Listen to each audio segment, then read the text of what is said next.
আসসালামু আলাইকুম। আমি Lincoln Akter, next gen news BD চ্যানেলে আপনাকে স্বাগত। শুরুতেই জানাবো আজকের গুরুত্বপূর্ণ আপডেট সংবাদগুলোর শিরোনাম।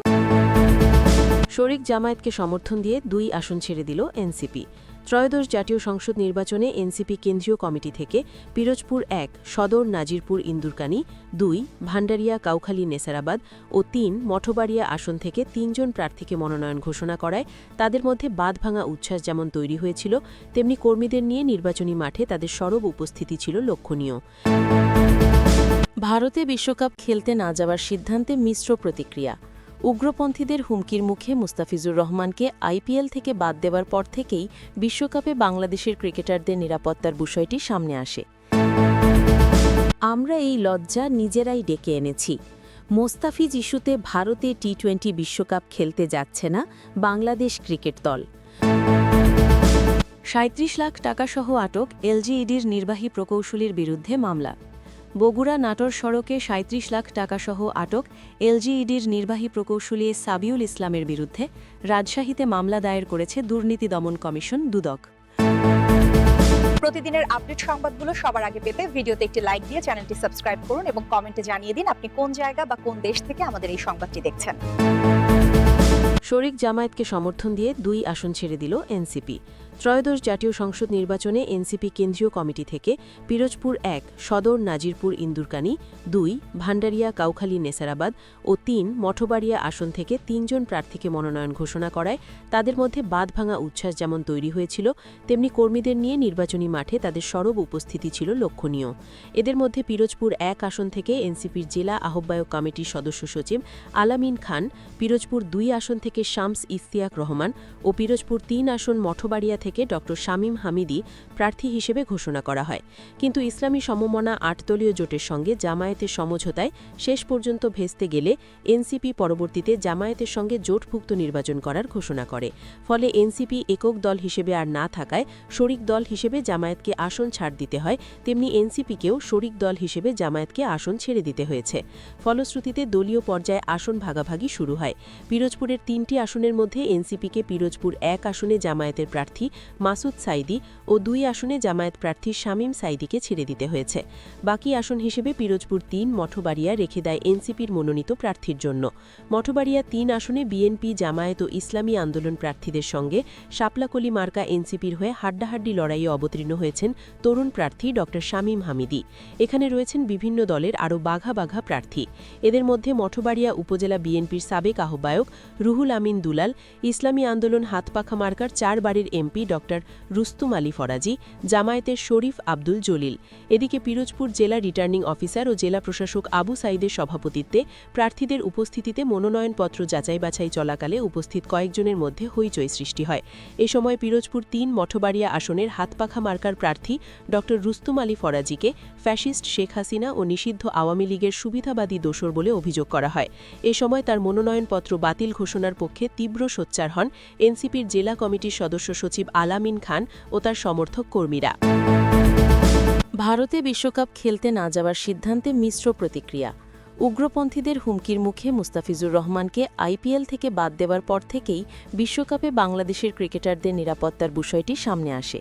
যেখানে একজন ক্রিকেটারকে ভারত নিরাপত্তা দিতে পারবে না, সেখানে পুরো দল কিভাবে নিরাপদ থাকবে সেই প্রশ্ন উঠতে শুরু করে।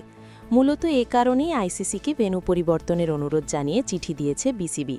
মুস্তাফিজ ইস্যুতে টি-20 বিশ্বকাপ খেলতে ভারতে না যাওয়ার সিদ্ধান্ত নিয়ে মিশ্র প্রতিক্রিয়া ক্রিকেট মহলে। অনেকেই এই সিদ্ধান্তকে সাধুবাদ জানিয়েছে, আর অনেকে বলছেন আবেগী সিদ্ধান্ত। অনেকেরই মতে ভবিষ্যৎ পর্যালোচনা না করে সিদ্ধান্ত নিয়েছে বিসিবি।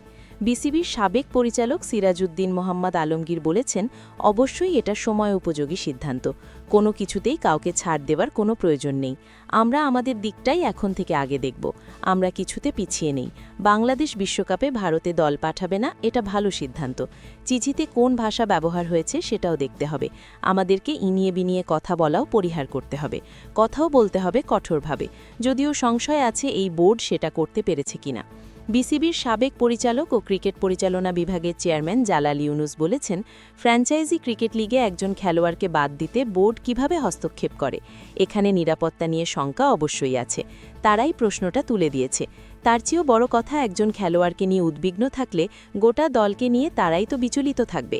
বিসিবি এই মুহূর্তে সবচেয়ে ভালো সিদ্ধান্তটাই নিয়েছে, আমি এটাকে সাধুবাদ জানাই। বিসিবির বর্তমান পরিচালক আসিফ আকবর বলেছেন, আমাদের নিরাপত্তা সংকট আছে, সংশয় আছে। শুধু তো খেলোয়াড় নয়, প্রচুর গণমাধ্যম কর্মী, সংগঠক বিশ্বকাপ খেলাকে কেন্দ্র করে ভারতে যেত। এটা স্বাভাবিক। আপনারা জানেন, প্রচুর সন্ত্রাসী বাহিনী এখন ভারতে পালিয়ে আছে। এটা আমাদের জন্য হুমকির কারণ। বাংলাদেশের ক্রিকেটারদের নিরাপত্তা আমাদের প্রথম কাজ। তাদের নিরাপদ রাখতে যা যা প্রয়োজন তা করব। আমরা ভারতে যাব না, এটা হলো মোদ্দা কথা। এরপর সিদ্ধান্ত আইসিসির। এভাবে একটা জাতিকে অপমান করা কোনোভাবেই কাম্য না। এখানে ধর্মীয় কোনো ইস্যু নেই, সবটাই রাজনৈতিক মনে হচ্ছে। কেননা আফগানিস্তানের ক্রিকেটাররাও খেলছে। আমাদের ক্রিকেটার গেলে কি সমস্যা হবে? বোঝা যাচ্ছে কোথায় কি হচ্ছে।